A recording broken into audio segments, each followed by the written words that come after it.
How to use EBT card on the Walmart app. Here's a step-by-step guide. First, you have to download and set up the Walmart app.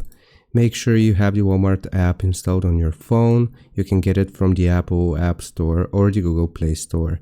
And then you have to log into your Walmart account or create one if you don't already have one. To add your EBT card to your Walmart account, you have to open up the Walmart app and tap on the menu, 3 lines, in the upper left corner. Then scroll down and select account. In the payment method section, you want to click on add payment method. Then select EBT card and enter your EBT card information. The next step will be shopping for eligible items. You want to browse through the app and add items that you want to your cart. Look for eligible items marked as EBT eligible, as not all items can be purchased with your EBT card.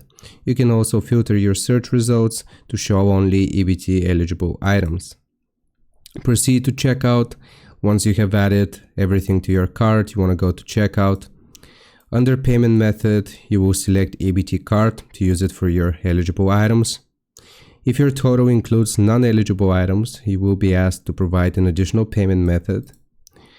Pay for your items. Once you're ready to complete your purchase, the app will prompt you to enter your EBT card's PIN to authorize the transaction.